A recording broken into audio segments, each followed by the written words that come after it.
Hello everyone and welcome to a very special edition of Goodison Park, my home. As you can surely see next to me, we've got Everton's longest serving and most successful manager of the Premier League era, David Moyes. Thank you for coming on, David. How are you? You're welcome. I'm very good, thank you, and quite enjoying semi-retirement at the moment. Yeah, well, we're going to talk about all of your lengthy tenure at Goodison Park and all what that entailed. I mean, obviously you were there as manager for over 11 years at Everton, but do you actually remember the first time you came across Goodison Park, you actually visited Goodison Park at all? I mean, were you there before the Preston FA Cup tie? I'm trying to think. It's a good question. I thought you were going to ask me about my first game. I can remember that easy enough. Well, we'll be coming on to that one. Yeah. But the bit I would say, do I remember coming to Goodison? Yeah, I came to Goodison to watch a couple of games when Walter was the manager, Walter Smith was the manager at different times. Mm-hmm. And look, I was mad keen in football, even when I was managing Preston and playing down this way as well. But I can't actually remember what game I would have come to. Yeah, but I did. I came to see Walter Smith a few times when he was manager. Yeah. So, I've just alluded to today, obviously came with Preston North End as well with that FA Cup tie. But when the time actually came, when you were appointed as Everton manager, things moved quite quickly, didn't they? Things did move really quickly. Obviously, I think Walter had lost at Middlesbrough, maybe. Yes. Yeah, lost at Middlesbrough. And I'd got a call saying, look, could you come and see Bill Kenwright? And actually, I remember it really well because I was travelling. With my down to see Bristol Rovers play. I was going to watch the centre forward for Preston, playing for Bristol Rovers, and I was in the car with Clive Middlemass, who was my scout and came to work with me as well at Everton, but unfortunately has passed. We went to Bristol. I got the call, and I said, look, I'm going to have to drive up to London to meet Bill. Yeah. So we actually went to Bristol, watched the game, got in the car late, drove up to Bill's in London, and spoke to Bill, and then I ended up driving back. So I can't remember. We went back at about 4 or 5 in the morning. I think it was the time we get back. But that was really how it was, how it sort of started. But it was a whirlwind after that. All the things which you would expect to happen when you're getting a new job or consider. But it was difficult because Preston were really, really good to me, and I'd enjoyed my time there. We'd just missed out in the final against Big Sam's Bolton to be promoted to the Premier League.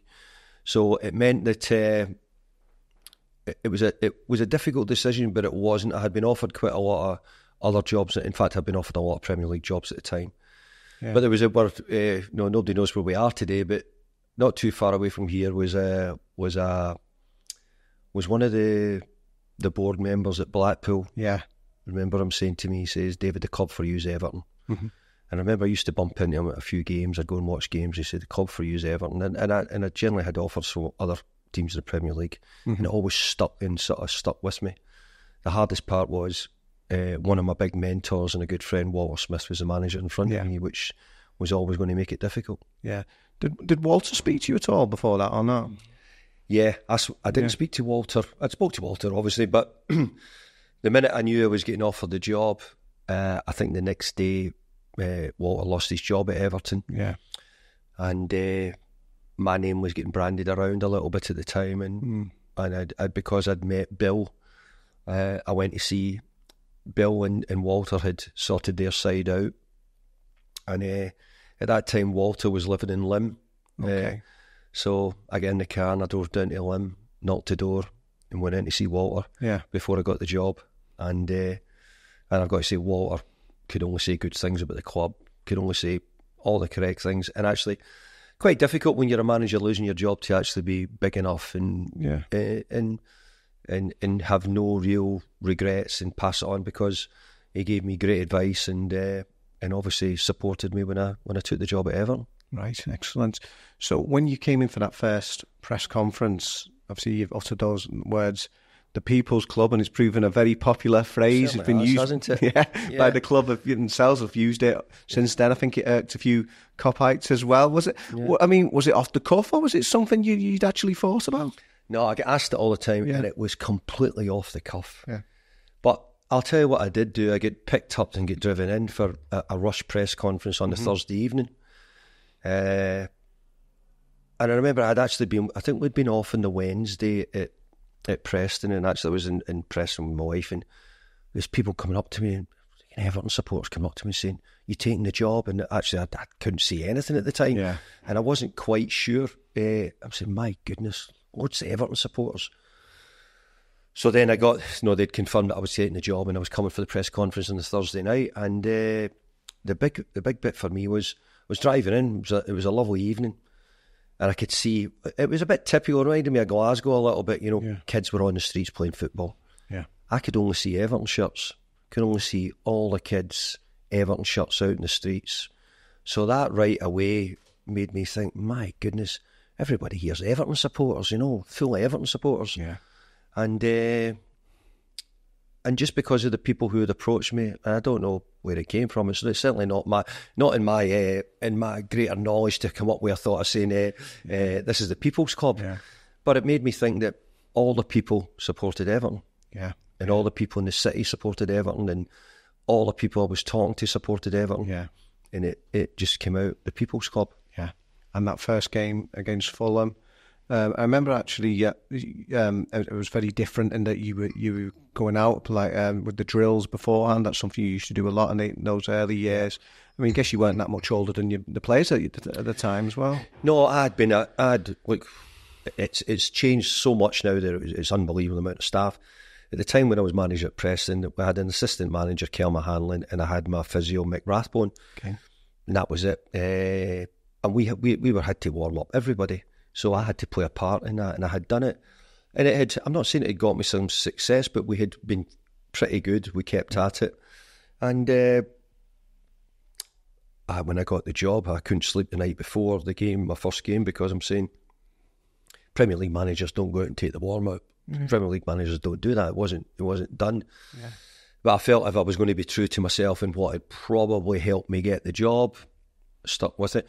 And actually, it wasn't so much getting out and warming up the players. You started to get ideas like, how was the pitch? Where was the wind blowing from? What way was the sun? I could keep an eye on them. Where was their goalkeeper trying to kick the ball in the warm-up? You started to get a feel for other situations.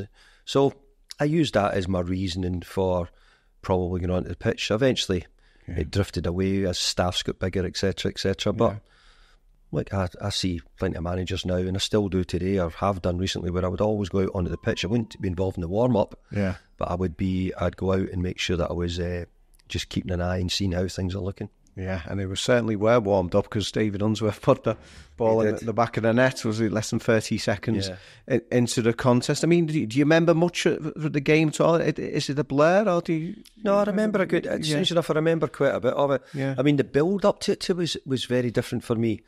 I mean, I don't know if you remember. Like, I took over, and it was very short, and Andy Holden, Big Taff, was there to help me, and in the main, the team was sort of picked before me. They sort of knew where I came in on the Friday morning and got on with it as quickly as I could. But there was a lot of it done. So sometimes managers take credit, but the other people, they deserve a lot of credit.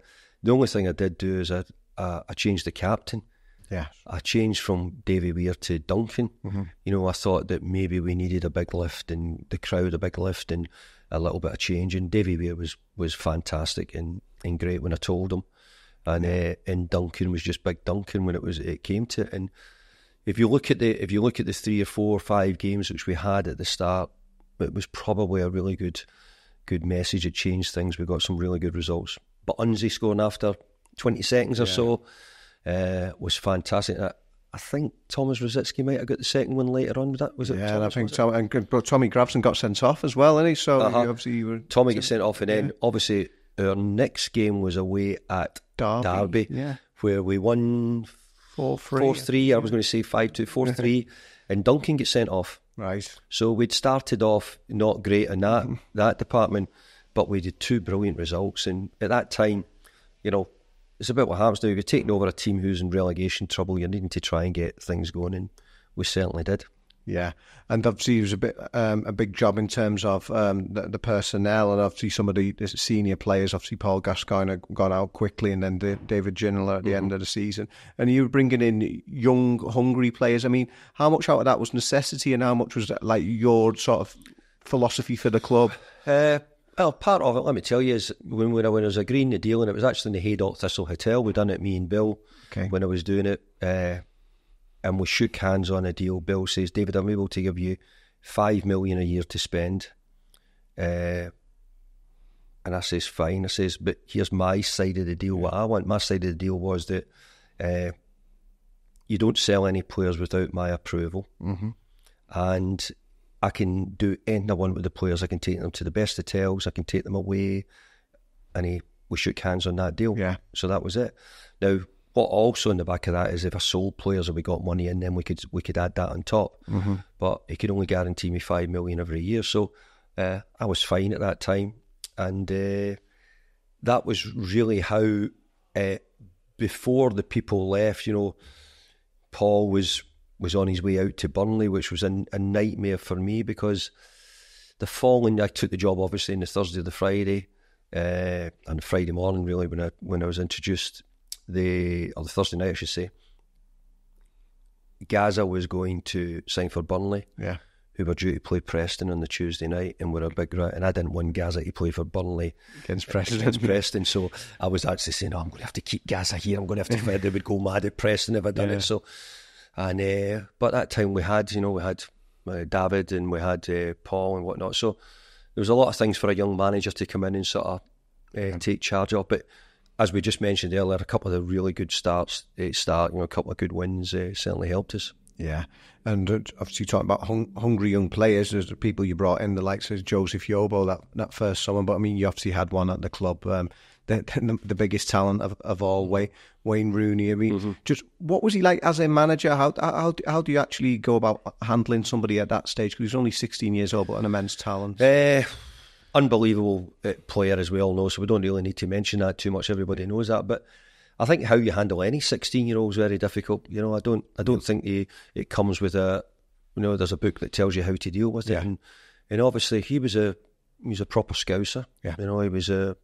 He had his own ways. He was a tough boy. Had his own pals, had his own ways of going about things. So getting into being a professional was a big difference. And he was still playing in the States with his pals, which was great. And he was still going out and actually, I've got to say, recently I had dinner with Wayne, and he told me some unbelievable stories, which I think if I was manager now, I'd be dying if that was the case. So you can all imagine. Ago, So, but I was really, really fortunate, and it was one of the things I remember Walter Smith saying to me. He says, "You're really lucky, David. There's a boy in the academy who's a really good player." He says, a boy called Wayne Rooney, and we'd got to and I'm saying we because at that time we'd got to.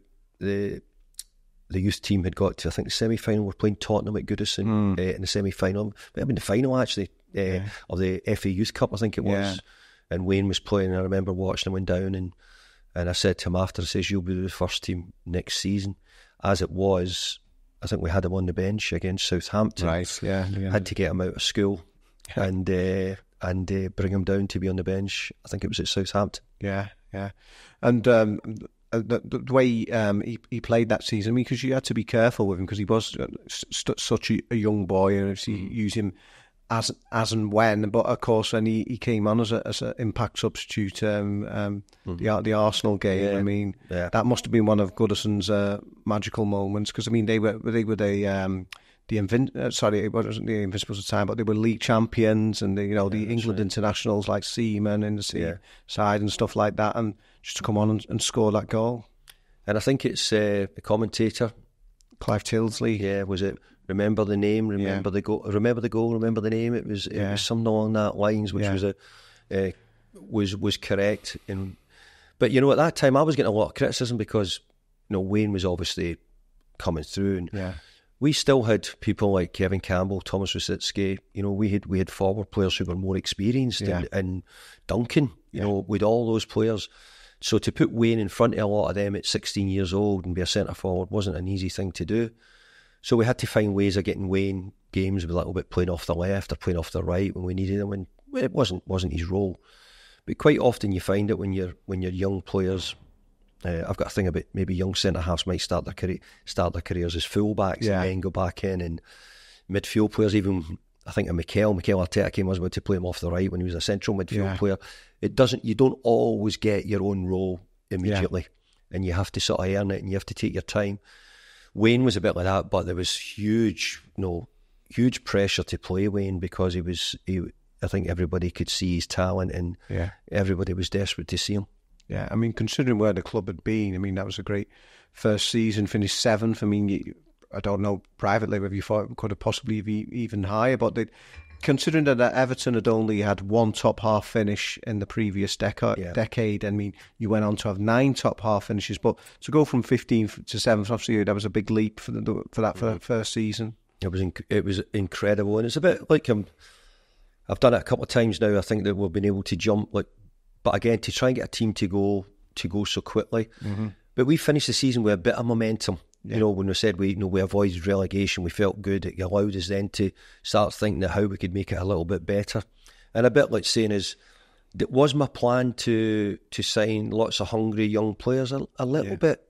I had in my mind that that I wanted a young team. So, and let's be fair, Everton had great players. My goodness, when you think of Gaza and David Ginola, and there was so many good players around the club at the time. But I was going to have to be the one who probably said to a few of them, "Hey, I'm sorry, I want to try and go and get younger players." Yeah. But what I had was I had a great knowledge of the lower leagues in England at the time, because I'd been managing, playing in them. I did great, so I knew all about what I thought were the best, or thought were the best players. Yeah. And quite often, many of the players we brought up at that time were from the lower leagues. Obviously, Joseph was Joseph wasn't, but the other ones we brought in, a lot of them were from those Championship and First Division. Yeah.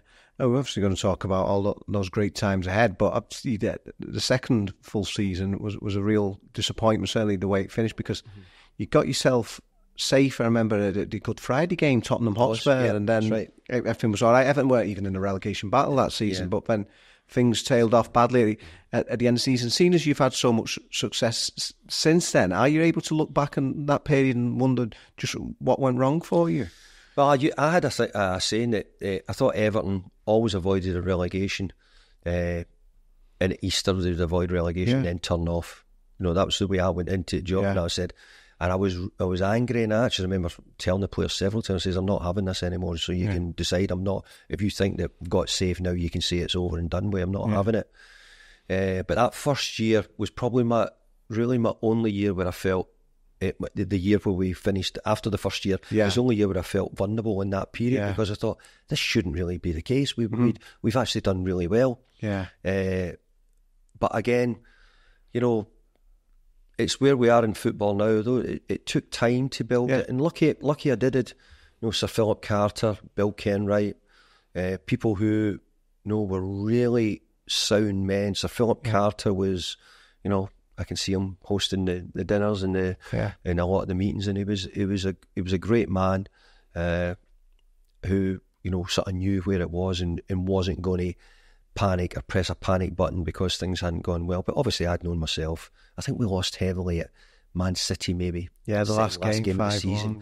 And that was one of the ones which I remember being disappointing. But I just felt that Everton were used to getting safe at Easter and then saying, "Hey, that's it, lads, we're going on holiday," or "That's it." And I had to change that attitude.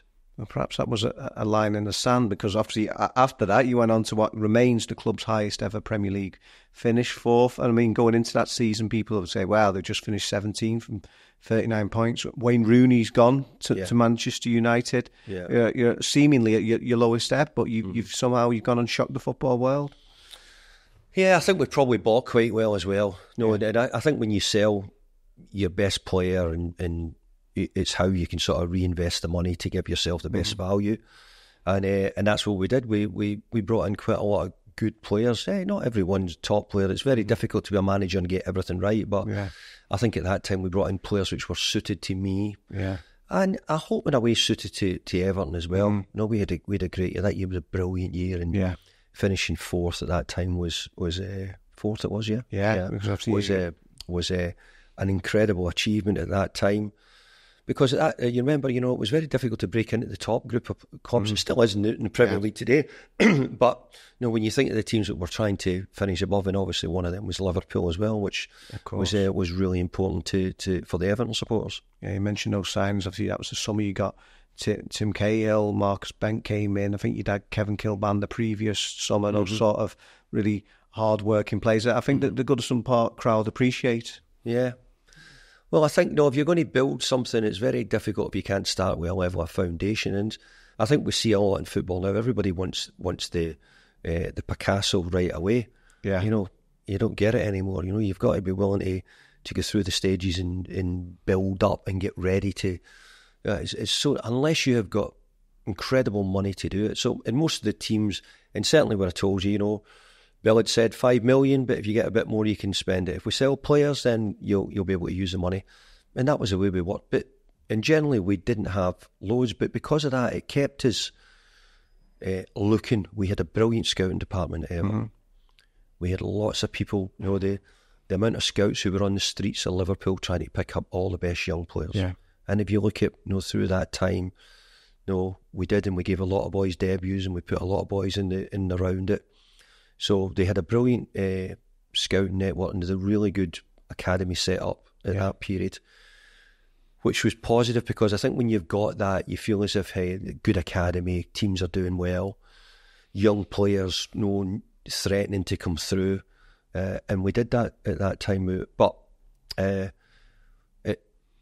maybe looking back now, you don't realise how good an achievement it actually was. There's not very many teams do that. Yeah, because I mean, the fact that obviously Liverpool ended up being Champions League winners that season, you finished above them in the Premier League, and I guess one of the big sort of moments for self-belief would have been that Derby victory in the December when you won it. Lee Carsley, man of the moment, of course. Yeah. Now, am I right saying that you bought photographs of that for all the squad? Yeah, we had a squad. No, obviously there's a great picture where people see there's a pile up. Yeah, you know, and Cars is at the bottom of it. I think Tim Cahill's at the top of it. And you know, and that was a memory we had. You know, we had it. But I think the bigger thing about the picture was the team spirit. That was really what it was. Yeah, you know, the team spirit, and actually sort of Tim at the top of it and the crowd in the background. It started to give you an idea of how we were, in a way, rebuilding. Yeah, you know, we were a team who were winning and were going places, and we were starting to get there. But we had a brilliant team spirit, and that was probably which I wanted to try and get as well. I wanted people who were winners and leaders, and I think we went on to have that. Yeah, and like you said, that spirit carried you through after that great start. I mean, there were setbacks. Obviously, Tommy Gravison ended up going to Real Madrid in January, but then you got Mikel Arteta and you brought James Beattie in as well, and you're able to get the job done. I mean, Mikel obviously went on to have such success both at Everton and Arsenal. What was it about him back then that you actually spotted? Because he was relatively unknown. I know he obviously had to spell up at Rangers, but he wasn't too well. Well, that's it. That's what I remembered Mikel from myself. I have to give, Jimmy Lumsden, who was one of my staff at the time. We knew about Mikel, and I think Mikel went back to Real Sociedad. I think he went back to Sociedad at the time, and we decided we would bring him in loan. And I don't know exactly, because I'm saying this, if Stephen Pienaar came in maybe just as, I don't know if he's just after that or just before it, but we tried to bring in a few boys along. Because we didn't have huge money to buy players, I had to be looking in the loan market, I had to be seeing what we could do. And from that point of view, when we brought Mikel in at first, I thought, he'd done okay at Rangers, but not absolutely outstanding. But bringing him in, he was a great sign. But he took a little bit of time, Mikel. It didn't all go right for him initially, and had to play him a bit. But he ended up becoming a brilliant player for us at Everton, and good captain as well. Yeah, and we can't actually finish about that season without talking about the Manchester United game. We mentioned the derby there, 1-0, but I mean, this is Goodison Park, my home, and we talk about under the lights midweek. Big Dunk gets a goal. A decade on from when he'd done it previously. I mean, that must have been a really sort of special moment. And I think he hadn't been starting so much for you, but you picked him for that game, obviously the man for the occasion. I always remember, I remember them saying they didn't like playing against Duncan. Yeah. They didn't like Duncan's physicality. And actually, it was and at that time, I think Sir Alex that night, had a bit of a go at me because we were tough and rough. Yeah. And we had to beat them, so I found that was a brilliant night, the 1-0 victory that night. Duncan scores the header, I think it is. And it was great because that was showing that we were beginning to challenge those bigger clubs. Liverpool, Manchester United. We were beginning to challenge them. We were beginning to give the supporters, by the way, this is actually going in the right direction. Yeah. No, we're not saying that we were top, but we were getting better. But I'm finishing off, and I don't know where you're going with your next questions, but the reason why I'm saying this is to say is, we signed James Beattie at that time, I think, and I think Liverpool signed Morientes. Yeah. We finished 4th. Liverpool went on to win the Champions League. So being at Everton was always a challenge because of Liverpool. Because Liverpool were a huge football club who were always, and for us, we were trying to challenge them. But what they could do is they did more money. They could do it, and even I remember Liverpool win the Champions League, and we were saying, what's going to happen to us with our place? The minute they won the Champions League, I got a plane and I left. I couldn't stand the thought that Liverpool would be celebrating in the city. Yeah. Because really we had said it's such a good year. Yeah. You know what I mean? We had a great year, and remember us celebrating in the city the night before we went to Arsenal and lost heavily. Yeah. But the thought of it was that really that we were on the move, but Liverpool were not letting us get away with it, if you know what I mean. They were still there. Yeah, and you mentioned that because obviously I think a similar scenario had happened in Spain where Real Madrid had finished 5th, and then I think it was Zaragoza got bumped for the Champions League. But given the history of what's happened, obviously with Heysel, and then obviously with it being Everton and Liverpool, I mean, there were even uncertainties of that. So you both end up in the Champions League the following year, but they get to play the likes of TNS, et al. in the qualifiers, and you get Villarreal. Villarreal, unbelievable. Riquelme was just an unbelievable player, and Duncan has a header ruled out in the second game to take it to extra time. Late on, and I can remember the draw was getting made at the training ground, and remember it get drawn out. I could see Mikel putting his head in his hands when we pulled out Villarreal. And when I knew right away, we were in for it. But no, the games were really tight. We were really close. Villarreal went on to the semi-final and only lost on penalties to Arsenal, I think to go to the final. You might need to check that, but I think that's right, yeah. I remember they got to the semis, So they got to the semis. So if you're looking at the quality of the team, would put us out narrowly. Yeah. And I think if we go back and see the goal today, we'd still say it doesn't look a free kick. Yeah, I mean, we can all have our say about VAR now, but could have made a big difference for you that night. And sometimes in football I was really lucky at Everton having Wayne Rooney, having great people in charge who were really helpful to me and didn't panic under any circumstances and stuck to it. Sometimes in football you just need things to go your right way, sign the right players, and sometimes just at the right moments you need decisions to go your way. Yeah, I mean, you can say from a professional point of view, you just got to move on, put it behind you. I mean, but did it rankle for you? Because I know obviously results you had a great second half of the season where you came back to finish 11th, but immediately after that game it was just tough. Went out of another European competition. I think we were at Dinamo Bucharest, possibly. We went out heavily. It found, but as you say, this is sometimes the journey. Young coaches, football clubs who've been struggling, maybe have to find their way, and quite often nowadays in modern football you find that the people in charge can't take it. They can't take the criticism. I was really fortunate that if I was getting criticism, I had Sir Philip and Bill Kenwright who would deflect everything and do the job and keep me positive.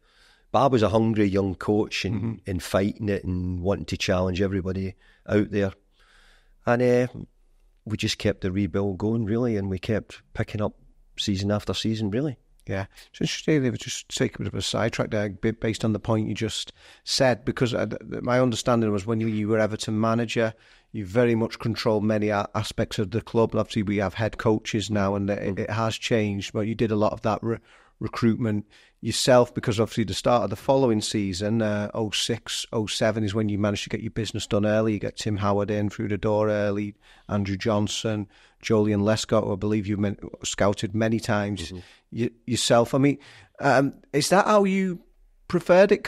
Can managers still operate in that manner now, or has it changed? No, it's certainly changed, and I think that there's a lot more things required now. But ultimately, I think the manager, maybe called the head coach now, are the ones who are getting fired for it. So if I'm going to get fired, I want to get fired because it's players I sign or I choose to sign, or it's how I play. It's not how I'm getting told to play. Yeah. So you need to be able to do that. And if it's changed differently now, then I can do that. If somebody turns around and says, "Hey, by the way, I'm signing the players for you," and I can do that. But don't be putting my name to everything then that you bring in and not taking responsibility. There's very few people now want to really take the responsibility for what's going on. I had very little interference. I was really fortunate that I had no interference from the people at the club. I had, so sort of to go on with it within reason. I didn't have a great deal of money to spend. Yeah.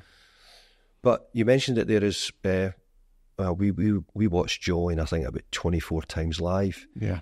Because I had the decision to sign him or Robert Huth. Okay. And it was the toss of a coin. I really wanted a natural left-footed centre back if I could, and it was really touch and go. Will I, won't I? Or who will do it? And we signed Jolien, and Jolien was a brilliant buy for us. Who again went on to what you could look at better things, and went on to become an England international. So there's a lot of proof in those ones which we did bring in that there was room for improvement. Suited us at Everton. Yeah, and I think we chose quite well in those days. Yeah, I mean, again, those early signings were a basis for another impressive season for you, and very early in that season, of course, the most emphatic victory over Liverpool, 3-0. I mean, it must have been an incredible day for all Evertonians. For us all, it was, because, look, let's be fair, we've rightly said, we're challenging against a club who were winning trophies and challenging, could spend with the best. Yeah, we weren't. We were the little boy down the end of the street trying to fight against everybody, and we were still doing that. So Andy Johnson getting a hat-trick, I think it was. That right? Yeah, a couple of goals from. I think Tim got the first one, and two from Andy, AJ. So that for us was, I think it was a moment to say, hey, by the way, we're on the map here. And we've had 3 or 4 years now, but we're beginning to be in there. And I think it was always really tough to play against Liverpool. Steven Gerrard, Jamie Carragher were great players for their club. Yeah, great. Sort of stood up for all what they wanted. Yeah, and in the end, over the years, the fight those two players had made it really difficult. For all the great players they had, those two were the two who we had to fight all the time to try and to overcome the two of them. And over the years, we done everything, try to kick them, try to stop them, all sorts. But thankfully, that day we got a brilliant result. And Andrew Johnson, obviously, you brought him in because you'd not scored many goals the previous season, and he had a really promising start, but maybe didn't work out for him the way he would have liked, and then he ended up getting Yakubu the following year as well. I think a centre forward was always probably my biggest difficulty. Yeah, because really the centre forward was where you needed your biggest money. Yeah, and it wasn't something we had a lot of. Yeah, so we were struggling to maybe get a centre forward who could fit into wages, fit into what we wanted, but we were doing our best to try and come up with people who would give us it. AJ, Yak, Marcus Bent. There was many more as well, because we were always knowing that we were in need of. You're always hoping that you can get one who really comes to the fore. We bought other players who were probably not that well known, but by the time everybody was talking about it, whether it be Tim Cahill, Mikel Arteta, Leighton Baines, whatever you want to go about, there was so many. But the centre forward at Everton was always tough. Yeah, but by the time we get to that 07-08 period, you've been in the job for 5 years now, and I think that was by this time playing some of the best football. I remember actually there was that 7-1 game against Sunderland. We'll come on to the European stuff from that season, but yeah, obviously Roy Keane, a fierce competitor, and he wouldn't like to have been in the receiving end of that scoreline, but it was some really scintillating stuff, if you remember, from the team that day. Yeah, I remember it. I think it's, as a manager, my biggest concern was for the other manager, really, because my job's to win, of course, but I'm not going to make it any more difficult for a manager on a day like that, because I've had a few bad defeats in my time, and you don't need it any worse. So, but yeah, we were a good side at the time. We really were. We had good players. We were maybe not quite at that time the likes of Arsenal were a super team as well, and I think it was, and Man United were there. Yeah. But we were competitive, and nobody was enjoying coming to play us at Goodison, that was for sure, because at that time, you look back, you have to remember, the force of Goodison and how important it was, and but the crowd were alive because the team were alive as well. We didn't win every game, we didn't play the best all the time, but I think in the main, the crowd appreciated generally the players we were there and what they were doing. Yeah, again, just taking a sidetrack again because of something you've said there, but I've noticed a lot of these games, some of the ones I've noted down there, Southampton early on in your reign when Thomas Rosiński got a couple late on there. I mean, there was the late show against Tottenham towards the end of your reign there. There was a lot of games actually that Everton came from behind to win, particularly at Goodison. Now, we're not obviously talking about the current Everton team here though, but we know that Sean Dyche hasn't come from behind to win a Premier League game with Everton. Marco Silva didn't do that in 18 months that he was at the club, but you were able to feed off that energy of the crowd and sort of really use it to your advantage. Yeah, well, I can't talk about any of the other managers because I wouldn't do that, and it's there. But I think that, again, having a really strong team spirit and a really strong team at the time, we had great leaders amongst the boys and whatnot, we had people, even Tony Hibbett and all the boys, Ozzy and all the ones around that year as well, who were in the team. Everybody was totally on side, absolutely. Tim Cahill was in the building, who everybody, I don't think we've quite got Fellaini yet, have we yet? Not quite. Not yet, no. So, but yeah. But then again, on the journey to the sort of 5 years, what you've mentioned there, you're thinking that we sold a player to Man United, we've sold a player to Real Madrid. So, to get players out is telling you that there was good players at the club, and getting good results was, I wouldn't say it was expected, but we started to pick up. And again, a lot of the players would maybe brought in from lower leagues, and some of them had worked, some of them hadn't worked. But in the main, we were going in the right direction. Yeah, and that European run. I mean, it's really nice that you've now exercised Fiorentina in that respect. There was great scenes of you and your dad after the final there with West Ham in the Conference League. But did it feel like a real missed opportunity? You've done so well in the group stage. I mean, it's a tough start actually. I think it was Kharkiv and Ukraine scraping through in the qualifiers, but you really come into your own in the group stages. Yeah, Brand were battered home and away in the first knockout, and then you get Fiorentina. Okay, 2-0 down from the first leg, but that night at Goodison, Ian and I were talking about it in the car coming up here. I mean, incredible night for us to lose in penalty kicks. Yeah, to not get to the semi-final, I think it was. Yeah. Semi-final was amazing because obviously I've just fortunate enough I've come through 3 years of quarter-finals, semi-finals, and a final as well at West Ham, but. But what stands out? Do you remember the first game? I think it might have been a season or two. Nuremberg. Yeah, Nuremberg away, and I remember being in the hotel and the crowd outside. I think it was the first time we were back in Europe for a little while. Yeah, and I remember that, and it's a bit like I think that part of your job as a manager is to raise expectations. To give people something. And I'm sorry, I'm going off the diversion a wee bit. Recently West Ham we've had that. Yeah, but. To say at Everton to get back. Now, Everton were used to Everton. I continue watching Andy Gray's games against Bayern and all the stuff of the games that were unbelievable, and Sharpie and all the ones who were the teams, the great teams. So it wasn't as if Everton weren't used to it. No. Everton were used to it. Everton were a club who said, "Hey, come on, this is what we want. This is how we do it." So sort of getting them back there, I remember, was great. But I remember that I can tell you a story. So. Me and Alan Irvine were we'd drawn the team in Kharkiv, and we said, "Oh bloody hell, we'll need to go and watch them." So we flew out. Okay. We flew out to Kharkiv, and we get picked up, and they gave us so leaving.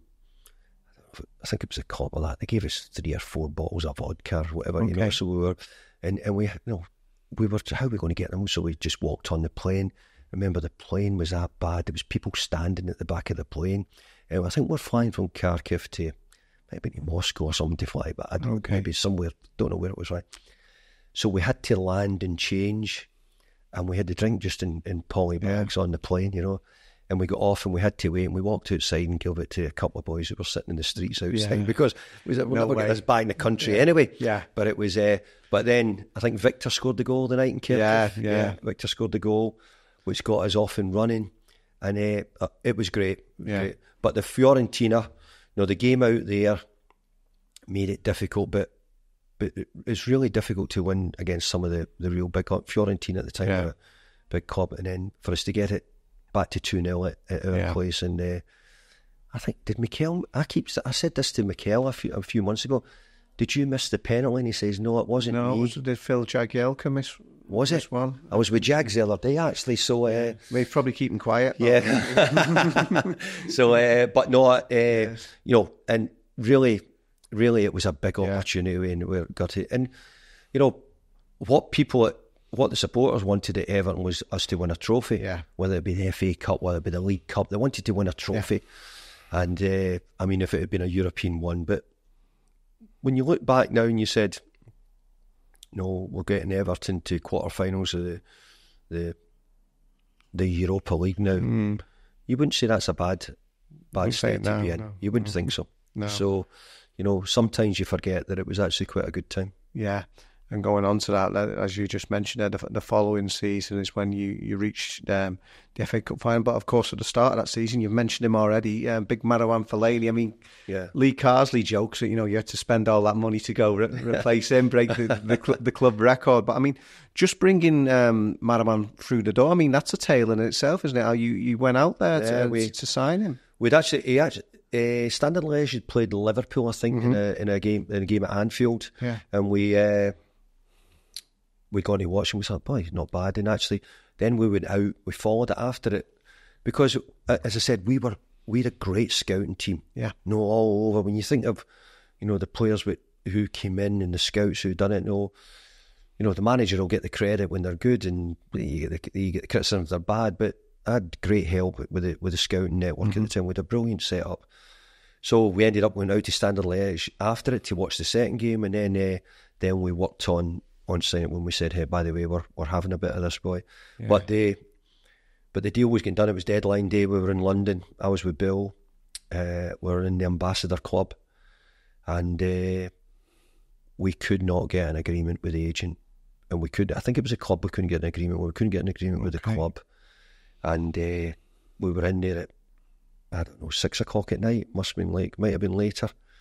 And eventually we got a deal. I don't know, 6, 7 o'clock at night. And thankfully, somebody says there's a private plane at Luton. So I'm in a car driving up to Luton, flying over, and I got in and got to the airport, flew in, and it was really, the deadline was midnight getting in. And we ran in. It was me and I think it was David Harrison with me. Yeah, exactly. And we, the fax machine didn't work in the hotel. Oh, flipping heck, what can we do here?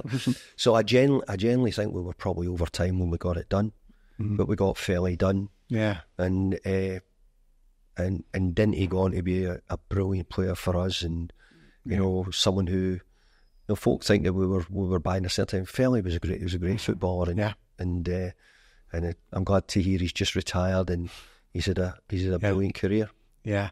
I mean, he was part of your run there to the FA Cup final that year. I mean, we start off, I think it was Macclesfield to start, but then you end up playing 3 Merseyside derbies in about the space of a fortnight because you got the league game, and then you get a draw at Anfield, and then they take them back to Goodison, and it's the greatest derby winner quite a few people haven't seen, certainly the television. Yeah, Dan Gosling gets a winner in extra time, isn't it? Yeah, right. Yeah, because it was going to go to penalties. It's going to go to penalties, Dan Gosling. So, and people talk about the record against Liverpool, but look, our record wasn't good, but we're talking about there's quite a lot of draws in that as well, and there's quite a lot of people don't want to talk too much, and I get it, but that win in the FA Cup was huge for us. Yeah, and big to beat Liverpool. We drew at Anfield 0-0, and then taking them to our place, and it was 0-0, and we scored in extra time. So it was a great game and a great night, that. Yeah, and I think it was Aston Villa on the way as well, and then to Manchester United in the semi-finals, penalties at at Wembley, but then it's just a step too far. I think I remember you saying at the time you were confident you would win a trophy, but that we're a really good Chelsea side who you came up against, and despite going ahead through Louis Saha, just couldn't get it over the line. Yeah, I think, see, after we played the semi-final, I think we were due to play Chelsea on the Tuesday night in a league game. Okay. I think you can check it if I'm... and I think we might have drawn with Chelsea. So I think we might have won at Wembley and drawn at Chelsea in the league. And then obviously we had them later on in the cup. And I don't think we went into it in any way, but Chelsea were a really good team. You know, I think was Avram Grant the manager? I think it was Gus Hiddink at that time. Yeah. Gus Hiddink was the manager then, and Louis obviously got us in the lead, and it gave us a real chance. And it was really just only the, you know, they were the better side. Yeah, they were the better side, but it was a big achievement for us. But disappointing when you get to the final. You want to be a winner if you can, and you know. And at that time, I was desperate. Because, you know, it meant so much to Bill Kenwright. He wanted to give the supporters back a trophy, and he wanted to win. And the FA Cup was really special to him. So I was hugely disappointed that we couldn't get it over the line. Yeah, we're not looking for excuses. It was a very hot day. It's a bit like me by this radiator here today. It was a hot day, wasn't it? It was the end of May. Yeah. Our suits were slightly better than the one you've got on. Going on after that season, of course, we've talked about Joleon Lescott, and I would argue that he had the best 3 years of his career at Everton. Obviously, he went on, we'd say, vindicate his move to Manchester City with all that he won there. But you'd finished above City at that season. They'd only just got the money. And if we think about the start to the following season, obviously you'd started, it was 6-1, and it was a tough old day, I think, for Joleon in terms of the crowd. I mean, was that really disappointing for you? Not just the fact that he was going there, but the way it all ended, because he'd been one of your great signings. Yeah, I mean, I think all no, I've got a great relationship with Joleon, and I think along the journey of football, you've got to be careful. You're amazed how many people you continue to meet up. So, for example, Wayne left, and I didn't want Wayne to go. You know, Tommy Gravison had left. You know, we had lost people like Jack Rodwell at different times as well. You know, now Joleon Lescott, who we'd brought in, and you know, we felt as if, you know, we developed him again, and you know, you want a bit of loyalty back. But I think that in football, you know, is part of it. You know, I move on myself in time. Yeah. But I think that there's a difference of it being there 11 years to being there maybe only 3 years. You know what I mean? There's a little bit different from that. But I understood, I know how it works. You know, players could see it, and if we couldn't quite maybe give them the wages which they could get, or maybe the chance to win more medals or trophies, I understand that, and that's why you have to keep evolving, and you know, keep try to be able to have players who you can replace and bring new players in, and be a little bit ahead of the game, which is much harder in this market nowadays than it was back then. Yeah. I mean, I guess it's up there with your People's Club quote, but another one that you used at the time, wasn't it, about bringing a knife to a gunfight, about trying to compete against Manchester City and their riches. I mean, was it? How tough was it? You actually had the Indian sign over them for a time, and there you did some good results. We did, but like you say, you know, you've had your Manchester United, Liverpool's, then Chelsea coming to the fore, and City. I mean, that must have been increasingly difficult for you. It was, as I said, a bit what you just said there. There was a period where we done well against Man City.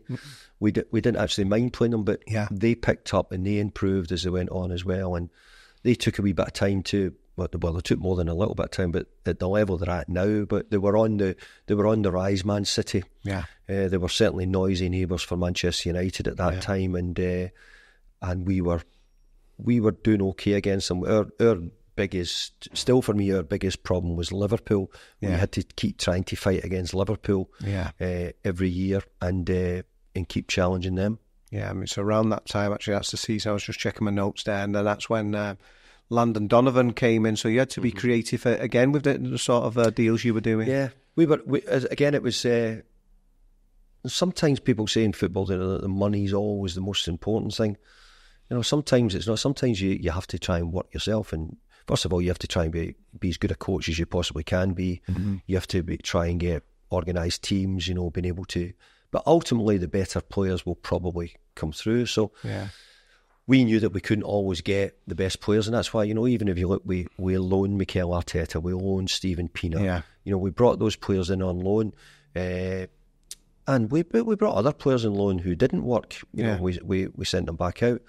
But if they came and we worked and we liked them and the crowd liked them and we liked them, then we tried to do everything we could to buy them. But we were getting to a stage now where, because we were getting more competitive, we were needing good standard. But lots and lots of the players, I don't know when we bring Leighton Baines in. We've probably brought Leighton Baines in by now, and Phil Jagielka's come in, obviously when Jolene's leaving, we go for Sylvain Distin. So we had started to evolve already. We had. I'm not saying we had a conveyor belt, but the names I'm pulling out, nobody's disappointed with those names of those players, of the ones that we were trying to get to replace the ones which were leaving. But overall, I'm trying to think where we were there. Just remind me of where the point there was. When we were talking about when Landon Donovan came in. So Landon came in, sorry, that was it. Yeah. So Landon was, if you remember before that, we had Brian McBride. Yeah. So Brian McBride, I had a short period, brought him over, and Brian McBride was a great player. Big, did him at Preston as well. We had him at Preston. Yeah. And we brought him on loan, but we couldn't sign him because we had Kevin and we had Duncan at the time and Rats and all the other ones. Yeah. So we didn't have room for him. And we didn't sign. We went to Fulham and he'd done so. So my knowledge of the American market was quite good. We had a few people who kept us up to date with it. Landon Donovan was obviously the sort of golden boy at the time. And I took a chance and said, could we get him on loan? But the way the window worked here, you could get them, the season finished, you could get them, I think, from the 1st of January, and he had to go back about the end of February. We could only get him for 2 months, maybe a wee bit more than that.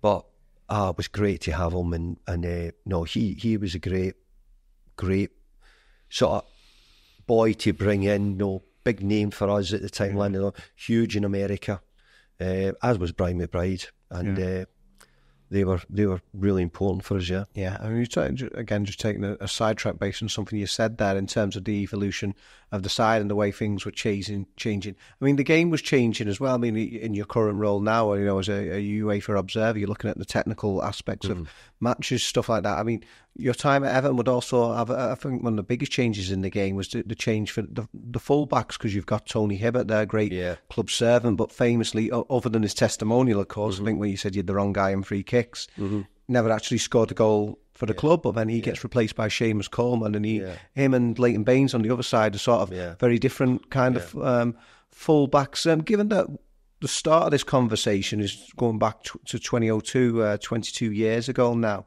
just what do you think are the biggest changes in terms of the way that the game is played? We've talked about how things have changed as a manager, but in terms of the actual game on the pitch, how things have changed? I think there's huge changes in the game.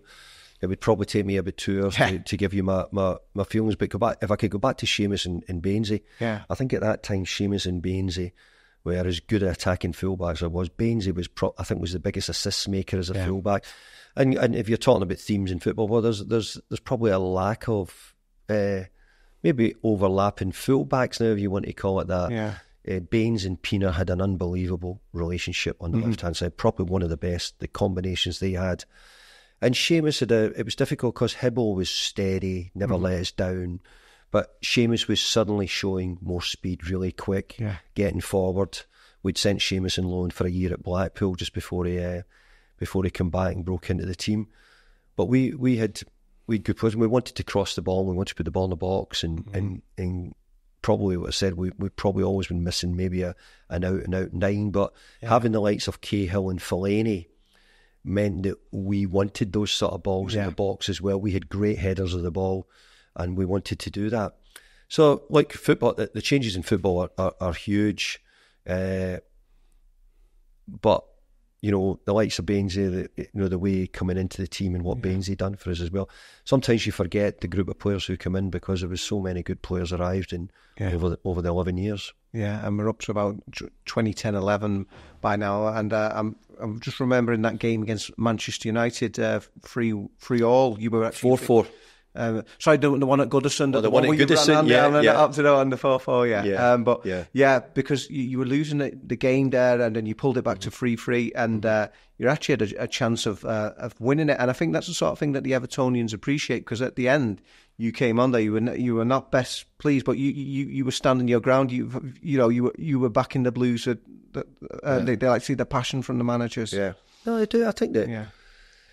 I think I said early in this, I think when you're young and you're fighting it, you're with your team. And I see it with managers now in the Premier League, they're fighting with they're supporting their team. I was hugely with my team, in the dressing room, we'd celebrate together, we'd shout, we'd fight with each other. Yeah.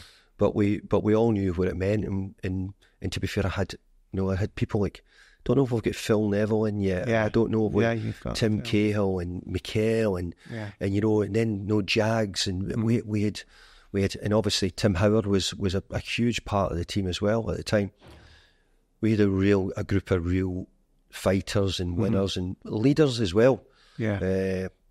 And Phil Neville was a brilliant leader who we brought in at that time as well. But I think that when you've got a good team, the crowd are with you, the sense that they know it. And I think that the people who watched Everton around that time would probably say there was some really good players and great leaders and people who were invested in the club. Yeah. Just what you say there about the times that, you could have disputes or arguments with people, heated, but then it would be okay. Like Everton's greatest teams in the 80s, they were certainly capable of being very sort of not sugarcoating anything with each other. They would have those frank conversations. Again, this set of players that we have now in football are of a different generation. You've been working very recently with them. Can you still do that, or does it have to be different now with this generation of players? I think it's maybe harder and harder. I mean, let's be fair. If you go back to Sir Alex and the hairdryer treatment, used to be the way that people would call giving people a bit of criticism or stick. That's the hairdryer. I'm not sure. I think Pep might be one of the managers now who can really do that and still do that. Yeah, because it's his way or the highway sort of thing, and rightly so. Many other clubs, it's not quite as easy as that now. There's a lot more influence coming into players. Players have got people behind them, talking to them, different things. Have outlets in the media, which doesn't help. Mm-hmm. So I think managers are much more restrained in how they talk and how they speak, and how they put themselves over to the players. And I think there is a generation which isn't really over keen on criticism. Yeah. And because of that, I think that the managers have to evolve and change. But I've got no doubt. Well, it's like anything else, if you're the boss of 20 odd men, then you're not always going to be popular with every one of them, and you have to accept that. Yeah. And we're moving on to 2011-12. It's your penultimate season now, and again, funds are tight. You're bringing two very different players, Dennis Strakulersi and Royston Drenfer, who have different attributes, I guess, on and off the pitch. Yeah, well, they were. They were both different types, but like you're starting to get to the point where we were saying is we were finding it very difficult to better what we had without really going, and with respect, and I say this with respect to them all because they were all great boys, and I've got no problem. No, we just couldn't get that striker who might be the one who could take us to the promised land, which we all wanted again, to break into the top four more regular, to be right in amongst it. We were always looking for speed and looking for something exciting with Royston, and we tried it with Andy van der Mede as well, before. So there was lots of things which, it's easy talking about the good stuff, but there was bad. But in the main, it was great. The years were great. I loved it, and the players I had over the time was a great experience. But it was probably a toughest year that year, and I always worried if it was. I didn't want to overstay my welcome, and I was worried that maybe Everton needed another chance to have a look at another manager or try somebody else. I'd been there 11.5 years. Yeah. And that was the way my feeling was, and I have to be honest as well. I was getting a lot of offers to do other things. Yeah, my contract was coming to the end that year. Was coming, and so I wasn't doing anything. I wasn't breaching contract. No. I wasn't doing anything really out of turn. and it just ended up running its course in the end. Yeah, and then we mentioned, going on to that 11-12 season when you brought Straklesi and Drenford at the start, but then you talk about the striker issue. You got Nikica Jelavic in the January, and for a time he did do that for you. I mean, it didn't work out for him long term, but obviously another big regret, I suppose, is that Liverpool semi-final, because he put you ahead, and obviously very unlike Sylvain, that there's a mistake there and you lose the game. Well, of all the bits, if you said to me the game what gave me the biggest disappointment was losing the semi-final to Andy Carroll scores the winner, I think, to make it 2-1. Yeah, about the 86th minute or something. It was late on the end, right at the end, and at that time we were a better team than Liverpool, I felt. Yeah, our league position showed that.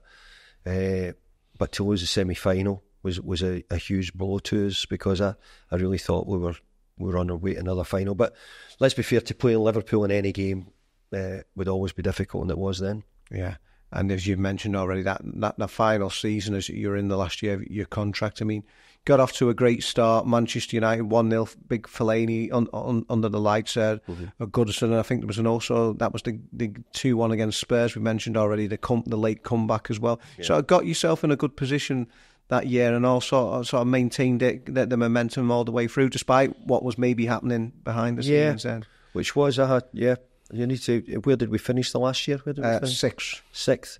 So it's a great position to finish, isn't it? And I actually think that when a manager's coming out of contract, it makes it very difficult. I've had it recently. It makes it very difficult to focus on the players. It really is. But I think there was a much more positivity about Everton and where we were and what we were doing, and we were challenging all the teams at the top. And I remember in the last 2 seasons, you talk about achievements, and it might not seem a lot, and obviously if you're a Liverpool supporter you don't want to, but we finished above Liverpool the last 2 seasons, and maybe it was a couple of poor seasons for Liverpool, I get that, but where we started this conversation to where we're ending this conversation just now, there has been a journey, and there's been a few semi-finals in it, there's been a final in it, there's been players coming and going, to actually at the end of it find yourself finishing above Liverpool, for us was a big turnaround. Yeah. Do you remember much about that final Goodison game, the West Ham United, when you won? Was it an emotional day for you? Incredibly emotional. Yeah. I've got a big picture of it of me walking round at the end. Yeah. So it was a huge day, which I really enjoyed. Well, and I say I really enjoyed. I didn't enjoy, but for many reasons I did. And fortunate enough, and again, I'm just referring back to West Ham. I had a great day when a great send-off with West Ham just recently as well. It's not something that happens to managers that often, that you get good send-offs quite often. Managers are leaving their job and sacked, and different things. The supporters gave me a brilliant send-off. They want their team to win. We won on the day as well, which was good. And I think they were appreciating probably of what we'd done in the time. And I do think that there was an element of Everton wanted a change as well. I think there's a world out there that do want managers change quite quickly, which I don't believe is right. And I think the proof would be a 11-year journey on Everton shows that sometimes it's not the right thing to do. You have to trust your manager and go with what you've got. Yeah, well, we're up to 11 and a bit years now since you left, so kind of the same amount of time that you were at the club. I mean, you've mentioned before when speaking to other people, there's maybe been three occasions where you'd actually had chances to come back. Is it right what Alan Ball says in that once Everton's touched you and nothing's ever the same? Yeah, I believe that. No, I did. There was several occasions that it was close, very close, and I was really keen to do it, but for different reasons it didn't happen, and nobody's fault, nobody's this or that. It just was life. So, but no, it was important that I was, as by me saying that I was close to doing it, then gives you an idea of what my feeling about it is. Yeah, and in terms of Goodison Park now and the final season, obviously it's been a massive part of your life. I mean, what would be your fondest memories in terms of the fans and the way that it is as a football arena? We've just talked about things which, and you've sprung my memory, and a lot of things come flooding back. games you've talked about. Big Duncan's 1-0 goal against Man United. You know, the night against Fiorentina. You know, I was desperate to be as good as the Andy Gray night against Bayern. You know, that's the way I wanted it to be. You know, we just did some, you know, the winning the derbies at home. Yeah. You know, where some of those days were magical, really were. I think it was a bit of the intimidation what Goodison gave people, which was always, you always liked that. You know, you sort of said, come on, hey, let's see what you're like coming out here, you know, what it's like coming to Goodison. And by the way, there's some teams came and, you know, showed us up maybe, but no, we didn't hide the fact that we were going to use Goodison to the best of our advantage. You know, I didn't hide the fact in my programme notes that I wanted the crowd to be on the referees. I wanted them to be, you know, right behind the players, baying for everything if they could. Yeah. We tried to use it to our advantage, and let's be fair, we're building an awful lot of modern stadiums, and we're about to move, or Everton about to move into a brilliant new stadium at the moment. You know, there's a lot of the old stadiums that still carry, you know, I moved from West Ham to the London Stadium, and Upton Park is so badly missed by West Ham supporters because of the closeness, the way the crowd can interact, you know. But we have to move on with the times, and the times are that, you know, we have to move on. We need to make things more appealing, and also for the future, it has to be right as well. The new generation of young supporters coming to games have to be sitting in good facilities, and we have to make it available for people of different, you know, disabilities and all sorts as well. So all those things have to come into play, and I think that's why we move on. Yeah, and of course you're the man, as we started this conversation, who coined the phrase the people's club. So you know as much as anyone, it's the people who make it, who generate that atmosphere, and that Everton will at least be moving to an intimate, tightly packed stadium the way it's been designed, and it's going to at least replicate Goodison as best we can in a modern setting. I agree, and I hope that I'm really looking forward to seeing it. It's been something which, you know, I won't say we all wanted, because I always wanted to rebuild Goodison. Right. Okay. I wanted us to build bits on top of Goodison and stay Goodison, you know. You know, I see it being our home, and, you know, but obviously understand that for different reasons that's not possible for surroundings and all different things. I don't know enough about it. Yeah. But at the time when I was there, we were always talking about it and sites maybe we were going to go to. But my hope was that it would always have been a redeveloped Goodison. That would have been my pleasure, because I think it holds so much, and I think the people around there as well, you know. But we all look forward to the new and encourage it and embrace it. Yeah. Thank you so very much, David Moyes, for a very special edition of Goodison Park, my home. Thank you.